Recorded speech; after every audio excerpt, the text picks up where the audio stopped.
दोस्तों, अगर आप भगवान शिव को अपना सब कुछ मानते हैं तो सच्चे दिल से कमेंट बॉक्स में लिखें हर हर महादेव, ओम नमः शिवाय। दोस्तों, सबसे पहले तो आप सभी को इस पवित्र माह सावन की हार्दिक शुभकामनाएं। दोस्तों, सावन का पवित्र महीना चल रहा है और आज मैं आप लोगों को बेलपत्र संबंधित जानकारी बताऊंगा।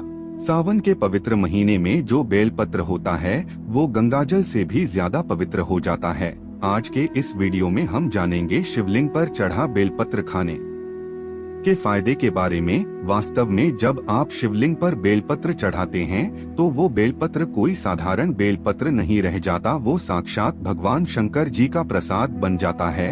देखिए, साक्षात सावन का महीना चल रहा है तो ये वीडियो अपने फायदे के लिए है, इसलिए ध्यान से एक बार सच्चे दिल से जरूर सुनिएगा। हमारे धर्म शास्त्रों में कहा जाता है बेलपत्र 6 महीने तक बासी नहीं माना जाता। इसका एक बार प्रयोग करने के बाद, अर्थात इसे एक बार शिवलिंग पर चढ़ाने के बाद धोकर के पुनः चढ़ाया जा सकता है। 6 महीने तक कई जगह शिवालय में बेलपत्र उपलब्ध न होने पर इसका चरण इसी तरह चलता रहता है। कई ऐसे शिवालय हैं जहां पर बेलपत्र नहीं मिल पाता है तो वहां पे इसके चूर्ण को भगवान शंकर को चढ़ाते हैं। इसके चूर्ण को भी चढ़ाने का लाभ है। बेलपत्र भगवान शंकर जी को चढ़ाने के पीछे एक पौराणिक कथा है। कथा अनुसार समुद्र मंथन के दौरान कई चीजों के साथ विष भी निकला। यह विष चारों ओर फैलने लगा। पूरी सृष्टि को बचाने के लिए भगवान शिव ने इस विष को अपने कंठ में धारण कर लिया। इसलिए महादेव को उस दिन से नीलकंठ भी कहा जाता है। वृक्ष के प्रभाव से भगवान शिव के शरीर में ताप बढ़ने लगा, जिसके वजह से आसपास का वातावरण जलने लगा और काफी सोच विचार के बाद जब देवी देवताओं ने सलाह ली तो वैद्य ने बोला कि भगवान शिव को बेलपत्र खिलाया जाए और जल से स्नान कराया जाए। इसके बाद भगवान शिव के शरीर में जो उत्पन्न गर्मी थी वो शांत होने लगी। तभी से भगवान शंकर जी को बेलपत्र चढ़ाने की परंपरा है। शिवलिंग पर बेलपत्र अर्पित करने के बाद हमें जल जरूर चढ़ाना चाहिए। इससे भगवान शिव को शीतलता मिलती है और उनका हमें आशीर्वाद प्राप्त होता है। हमेशा ध्यान रखना, 3 पत्ते वाले ही बेलपत्र चढ़ आने चाहिए। जिस तरह पत्र की पत्तियां चिकनी हो उसी तरफ से शिवलिंग पर आपको चढ़ाना चाहिए। इस बात का आपको विशेष ध्यान रखना चाहिए और कटे बेलपत्र कभी भगवान शंकर को चढ़ाने नहीं चाहिए। इसके पीछे भी एक कथा है, क्योंकि जब भगवान शंकर जी ने जब गणेश जी का शीश खंडन किया तभी से भगवान शंकर जी ने संकल्प लिया था कि कभी भी मुझे खंडित चीज नहीं चढ़ाई जाएगी। तब से भगवान शंकर जी को कभी भी कोई खंडित वस्तु हो, खंडित पदार्थ हो, खंडित बेलपत्र हो, भूल से भी नहीं चढ़ाए जाते हैं। शिवलिंग पर अगर प्रतिदिन बेलपत्र चढ़ाए जाएं तो सभी तरह की समस्याएं दूर होती हैं।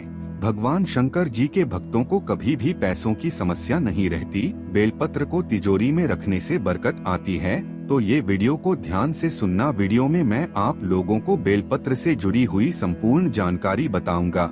ये जो वीडियो आज बता रहा हूँ, जानकारी बता रहा हूँ, यह जानकारी आप लाखों रुपए खर्च करेंगे फिर भी आपको कोई नहीं बताएगा।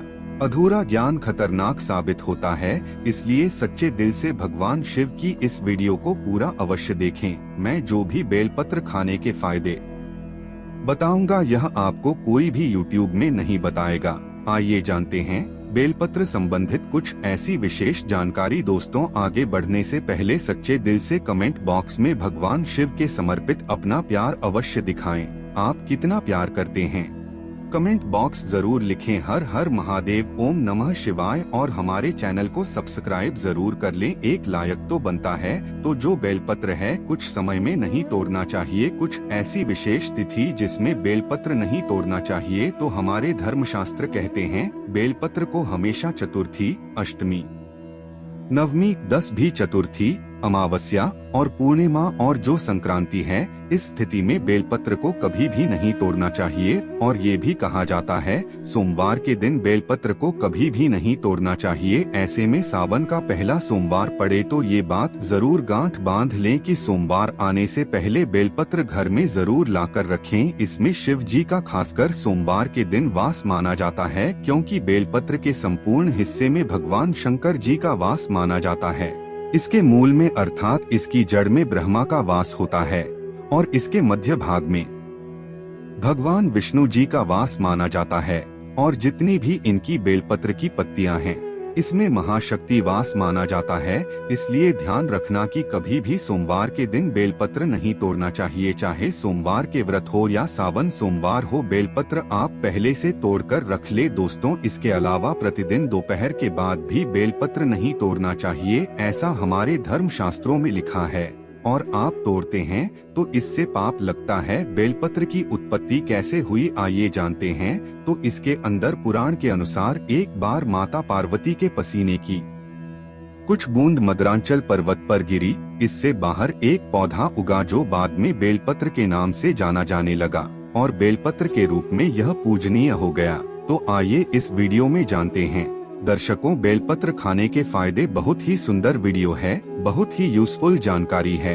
देखिए, आप जब बेलपत्र को भगवान शंकर जी की शिवलिंग पर चढ़ाते हैं तो वो बेलपत्र एक बेलपत्र नहीं रह जाता, बल्कि वो एक भगवान शंकर जी का प्रसाद बन जाता है, जो कि असाध्य बीमारी को दूर करने में, आपकी पीड़ा को हरने में, जीवन में समस्याओं को दूर करने में समर्थ बांध और भगवान का प्रसाद बन जाता है। वो आपके लिए अमृत जैसा बन जाता है। तो शिवलिंग पर नित्य आप बेलपत्र चढ़ाते हैं, तो शिवलिंग पर चढ़ा हुआ बेलपत्र खाने से क्या लाभ मिलता है, आइए जानते हैं। तो शिवलिंग पर चढ़ा हुआ बेलपत्र खाने से शरीर के सभी तरह के रोग दूर हो जाते हैं। शरीर के जितने भी रोग होते हैं, ये अगर आप बेलपत्र नित्य खाते हैं तो आप रोगों से बचे रहते हैं। दोष, पितृदोष, कफ दोष, ये तीनों तरह के दोष कहे गए हैं। इन दोषों से संपूर्ण रोग उत्पन्न होते हैं। तो सभी तरह के रोगों से आप इनका नित्य सेवन करते हैं। केवल बेल के पत्र की एक ही पत्ती बस खा लेते हैं सुबह शाम, तो कई तरह की बीमारियों से आप बचे रहेंगे।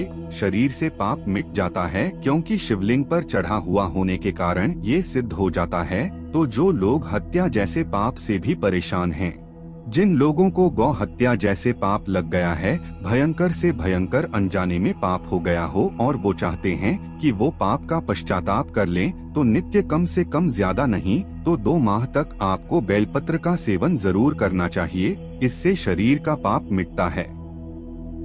इसके बाद भगवान भोलेनाथ का ये प्रसाद हो जाता है, इसलिए ये तमस गुणों को समाप्त करते हैं। बहुत से लोगों के शरीर में तामस गुण आ जाते हैं, या फिर बहुत से लोग मदिरा वगैरह का सेवन करे हुए हैं, या फिर मटन, मांस आदि कई तरह के जो कहे गए हैं, नकारात्मक चीजों का सेवन करके बैठे होते हैं, काम सी चीजों का सेवन करके बैठे होते हैं, तो यह शरीर अशुद्ध होता है।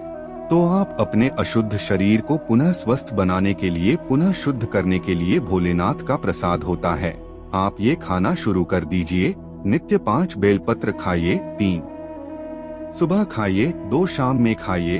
अगर नित्य खाते हैं तो यह आपके शरीर से तामस गुणों को समाप्त करते हैं। इसके ये भी कहा जाता है, बेलपत्र खाने से भाग्य बलवान होता है। कैसा भी आपका दुर्भाग्य हो, जिन स्टाइल से बेलपत्र खाना शुरू कर देते हैं, आपका फिर दुर्भाग्य सौभाग्य में बदल जाता है। आपकी किस्मत, आपकी तकदीर फिर आपके अनुरूप ही चलती है। इसके बाद आयुर्वेद में कहा जाता है कि बेलपत्र खाने से रक्त साफ होता है।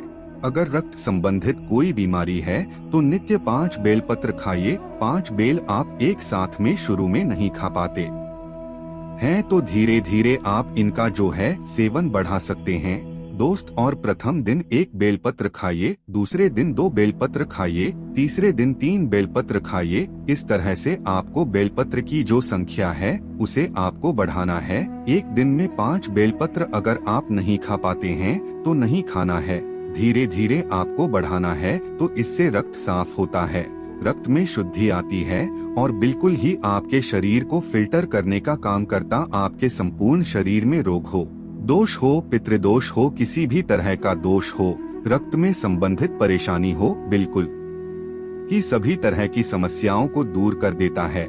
इसके बाद बेलपत्र नित्य खाने से केवल 1 ही महीने तक बेलपत्र नित्य भगवान शंकर जी की शिवलिंग पर चढ़ा हुआ खाते हैं तो इससे इच्छा की पूर्ति होती है। कोई भी आपकी इच्छा हो वो इच्छा पूर्ण हो जाती है।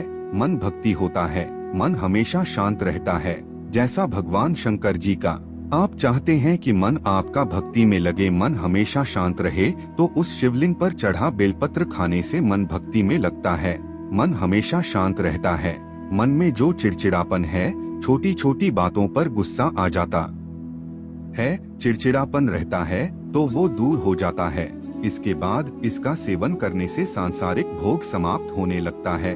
आप जो सांसारिक भोग है, किसी भी तरह का जो सांसारिक भोग है, वो भोग भी समाप्त हो जाता है। मन में भोग की कामना नहीं रहती। दोस्तों, जो बात नहीं बताई जाती वो बात भी मैं आप लोगों को भी बता रहा हूँ। इस वीडियो में ऐसा भी माना जाता है, पिछले वाले वीडियो में भी बताया हूँ कि शिवलिंग पर चढ़ा बेलपत्र खाने से व्यक्ति को 6 महीने तक लगातार शिवलिंग पर चढ़ा हुआ बेलपत्र खाइए तो 6 महीने तक शिवलिंग पर चढ़ा बेलपत्र खाते हैं तो व्यक्ति को भूत भविष्य वर्तमान देखने की सिद्धि प्राप्त हो जाती है, देखने की सिद्धि आ जाती है। स्वती आप माने या ना माने, लेकिन शिवलिंग पर चढ़ा बेलपत्र हमारे एक मित्र ने, हमारे एक संत महात्मा से हमने बातचीत की, ये हमारे मित्र ने भी खाए थे। बिल्कुल ही भूत भविष्य वर्तमान देखने की सिद्धियां आ जाती है। लेकिन आप अपना देख सकते हैं, लेकिन इसका प्रयोग किसी का अहित करने के लिए नहीं करना होता है, दूसरे का भी आप देख सकते हैं। मैं इसकी कभी विधि बताऊंगा दोस्त, और के बाद बड़ी से बड़ी आप साधना कर सकते हैं। शिवलिंग पर चढ़ा बेलपत्र खाते हैं तो बड़ी से बड़ी साधना आपके लिए छोटी हो जाती है। बिल्कुल ही साधना करते हैं, उसमें दोष आते हैं, वो दोष नहीं लगते हैं, मंत्र जल्दी सिद्ध होता है।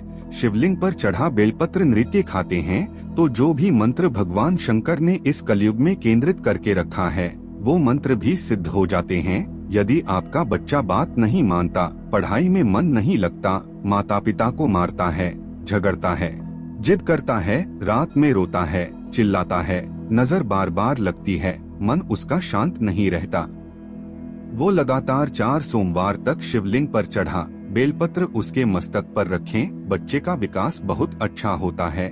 और भगवान शिव की कृपा से ऐसे बालक माता पिता की किसी भी बात का उल्लंघन नहीं करती। ऐसा बालक शिव की तरह ही भोला हो जाता है, शांत हो जाता है। लेकिन शिवलिंग से बेलपत्र उठाने से पहले भगवान शिव से आशीर्वाद अवश्य ले लें और अपने बच्चे का नाम भी अवश्य लें। दोस्तों, 21 दिनों तक कोई भी व्यक्ति अगर बेलपत्र खाए तो व्यक्ति का दुर्भाग्य दूर होकर के सौभाग्य में बदल जाता है। यहाँ तक कि अगर आपको नवग्रह की पीड़ा है, आप में से अधिकतर ऐसे लोग हैं जो कि शनि है, राहु है, केतु है, इसके जो नीच ग्रह कहे गए हैं, इससे हमेशा पीड़ित रहती है। तो आप 9 ग्रह की पीड़ा से परेशान हैं, कोई मार्ग नहीं सूझ रहा है, काफी सारा पैसा खर्च करते हैं, आप यज्ञ हवन करवाते हैं, फिर भी ना की पीड़ा शांत नहीं हो रही, तो केवल शिवलिंग पर चढ़ा बेलपत्र नित्य आपको 5 खाना शुरू कर देना है। ज्यादा मत खाइए, आपको ज्यादा दिनों तक नहीं खाना है, केवल आप 1 महीने तक खा कर के देखिए। आप जिस टाइम खाएंगे उसी टाइम से आपके 9 ग्रह की पीड़ा दूर होना शुरू हो जाएगी। इसके बाद ये देही की पीड़ा को दूर करता है। कोई देवी देवता की कोर दृष्टि लगी हो, कूप लगा हो आपके जीवन में जो कि परेशानी डाल रहा हो, कभी कभी हमारे घर के देवी देवता ही हमारा नुकसान करते हैं, जिसे हम कुल के देवी देवता बोल सकते हैं। तो कोई देवी देवता की पीड़ा आपको सता रही हो, वो पीड़ा दूर होती है। दही की पीड़ा दूर होती है। दही की पीड़ा में बहुत सारी समस्याएं आ जाती हैं, स्वर है, कई तरह के रोग आ जाते हैं, तो दही पीड़ा भी दूर होती है, सारे कष्ट भी मिटते हैं। आपके शरीर में किसी भी तरह का कष्ट हो, वो कष्ट मिटता है। दोस्तों, अंतिम बताना चाहूँगा, अगर नित्य शिवलिंग पर चढ़ा बेलपत्र सामर्थ्य अनुसार खाइए। ऐसा नहीं कि मैं 5 बोल रहा हूँ तो 5 ही खाइए, आपसे 1 बनता है, आप 1 ही खाना शुरू कर दें। लेकिन आपको नित्य खाना है तो इससे शरीर सिद्ध हो जाता है, आपका शरीर है बिल्कुल ही सिद्ध हो जाता है और आपको अनेक तरह की सिद्धियों की प्राप्ति होती है। आपके शरीर में पुण्य इतना बढ़ जाता है कि आप जो शब्द बोलते हैं वो शब्द लगने लगते हैं, शरीर में वाक्य सिद्धियां आ जाती हैं। तो आपने देखा शिवलिंग पर चढ़ ये बेलपत्र खाने के इतने चमत्कारिक फायदे हैं। और ये भी कहा जाता है हमारे आयुर्वेद में, अगर पेट से जुड़ी कोई समस्या है तो अगर शिवलिंग पर चढ़ा बेल पर तेरे नित्य खाते हैं, सेवन करते हैं, तो पेट से जुड़ी गंभीर समस्याएं भी दूर हो जाती हैं। और ये हमारे डाइजेशन सिस्टम को मजबूत बनाती है। साथ ही जैसे कब्जी है, पेट में गैस बनती है, दर्द की समस्या बनी रहती है, तो शिवलिंग पर चढ़ाएं, बेलपत्र खाना शुरू कर दें। धीरे धीरे आपको आराम मिलेगा, लेकिन 100% आराम ही मिलेगा और आपको इसे 2 से 4 दिनों तक नहीं खाना है, लंबे समय तक, लंबे टाइम तक खाना है। आप देखना आपके जीवन में जो परेशानी है, बीमारी है, तकलीफ है, वो सारे कष्ट दूर हो जाते हैं। दोस्त, और सावन के महीने में कौन कौन चाहता है भगवान शिव हमारे घर में आ जाए, तो कमेंट बॉक्स में सच्चे दिल से लेकर भगवान शिव आपका स्वागत है। हमारे घर में भगवान शिव से अगर आप प्यार करते हैं तो एक लायक जरूर करेंगे। आप सभी को इस वीडियो में बताई जानकारी अच्छे से समझ आ गई होगी। जाने से पहले चैनल को सब्सक्राइब अवश्य कर लें।